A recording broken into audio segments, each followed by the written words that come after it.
What's up, my Comic-Con? My name's Cullen, and I collect comics. And today is Wednesday, the 12th of October, and we're going to do my Wednesday pulls from the Comix Strip in Cape Girardeau, Missouri. And yeah, these are mostly going to be my Marvel pulls. I did a lot of my DC pulls yesterday, but then there's some stuff that I haven't gotten from the shop that I need to go ahead and pick up, so I wanted to go ahead and throw those out there. Perfect example right now, we've got this Monkey Prince from, last week, and it's got the Bernard Chang cover, and Jin Luen Yang is writing it, and Bernard Chang's still doing the artwork too. And, let's see, the Jingu Bang has stretched so large and long that it has become a nuisance to Atlantis. And so Aquaman goes to find who is responsible for the ginormous gold staff that destroyed so much of his city. The good news is the Jingu Bang can shrink back to normal size, but only the Monkey Prince or Monkey King is worthy enough to wield its magical properties. Will the staff recognize the Monkey Prince as good enough to do the same? Alright, Monkey Prince always being fun with this book. Obviously, we got this Aquaman on the cover. I love this too, the whole boopy on the nose thing. It's great. Funny. Definitely check out Monkey Prince if you haven't gotten a chance to yet. Next, we're moving on to, once again, this was from a couple weeks ago. You see me do the second cover, but I haven't done the first one. Regular cover, Tim Drake Robin, issue 1. Ricardo Lopez Ortiz is the cover artist. The actual writer for it is Megan Fitzmartin and Riley Rosmo is doing the art in this. And it's got a big long line of blurb to read about. Step aside. Damien, the world's favorite Robin, has got this. That's right. After years away, Tim Drake is taking center stage in a brand spanking new Robin series of his very own. A mystery over a year in the making takes shape as a new villain who has been hounding Tim from afar decides to take things up close and personal, putting Bernard and everyone else Tim cares about in peril as things go from bad to worse and the world's oldest and canonically tallest Robin. No, I will not be fact-checking that. And all that, and Tim finally carves out a corner of Gotham just for himself and sets up shop in his very own murder shack boat. Fan favorite writer Megan Fitzmartin teams up with beloved Harley Quinn artist Riley Rosmo,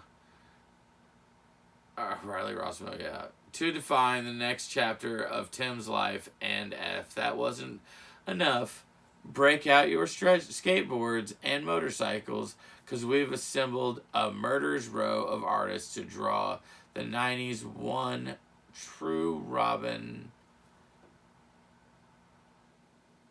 in his various looks from over the years. Alright, that's cool. Actually sounds like I need to get cover C, because cover C is also a classic Robin cover, since that B thing with that.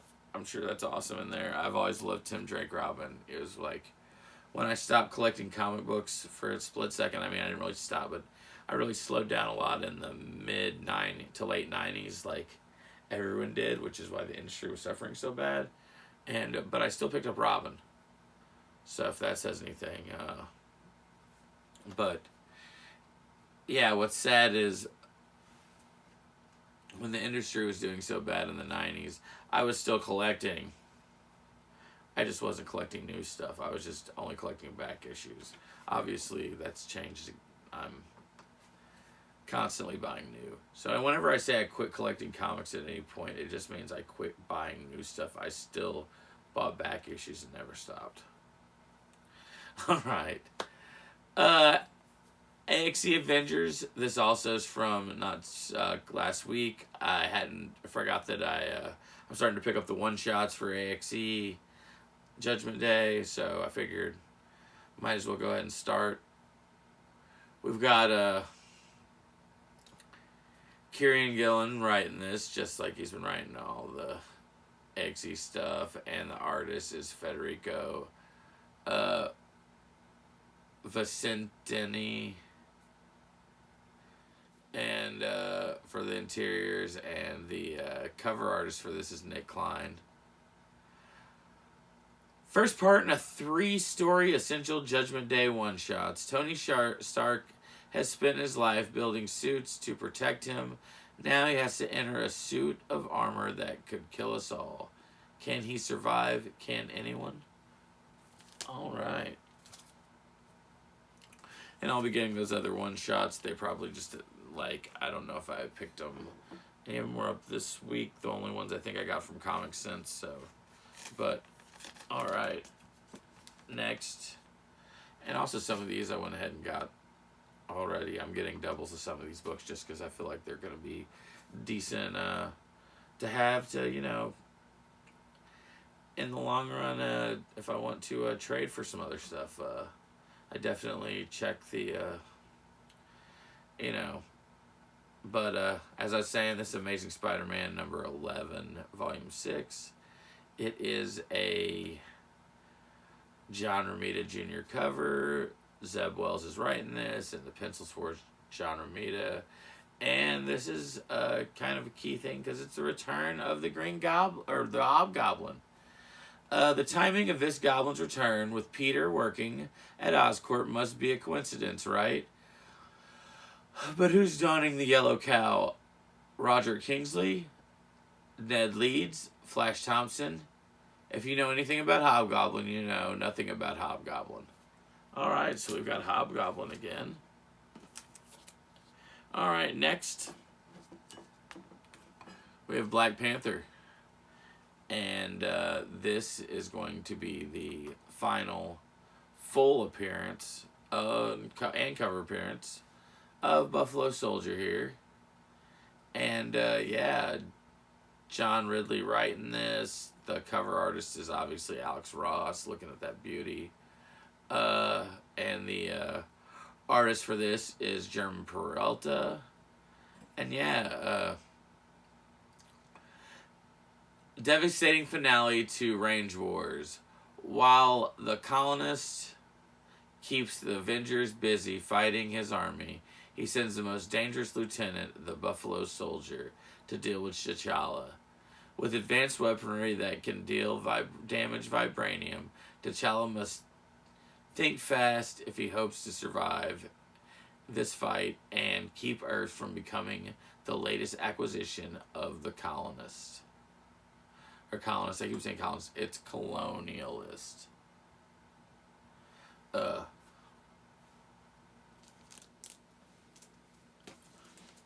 Alright, after we've gone with the colonialist, let's move on to issue number 4. Oh yeah, by the way, that was issue number 10 of volume 8 of Black Panther. Next we have Gambit, volume 6, issue 4. And we've got a Willis Porticio cover. And the writer for this is still Chris Claremont. Sid Koshin is the Koshin is the artist for this. And Remy and Rose, excellent adventure, riverboat heists, interdimensional battles, and an all out of this world concert with a headliner of Leela Cheney. Yeah. But this headhunters from beyond the stars threaten to disrupt the festivities, and their actions will change the course of Gambit and Rose destinies forever. Alright, we've got this Gambit. I just gonna go ahead and edit that. And like I said before, if ever I edit this, whatever. Sorry. Ghost Rider 7 It's the first appearance of Exhaust, and it's the first appearance of the Shadowhunters. And Exhaust is like the I don't know, almost new version of Ghost Rider kind of thing, but not even new version of Ghost Rider, but a new Ghost Rider character that's kind of like the antithesis of Ghost Rider apparently. But we got Cal New doing this cover, and we got Benjamin Percy writing this, and Corey Smith doing the art. And here we go. Shadowhunters. There's a new splinter group within the FBI that is charged in quelling the rise of supernatural activity in the country, and it's helmed by Agent Talia Woodroad, who claims to enlist the dangerous powers of a drifter named Johnny Blaze. So I'm guessing Johnny Blaze's new character, maybe, unless it's Ghost Rider who's going to be a part of it. I'm not sure. But we've got Exhaust coming out.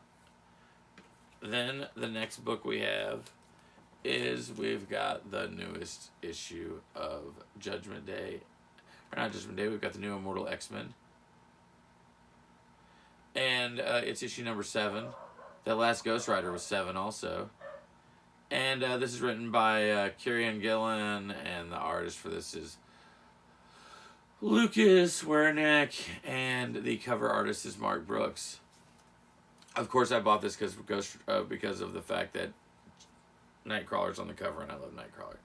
So, seriously, Banff, AXE tie-in. Even if you're the heart of X-Men, there's days when you want to tear out people's heart.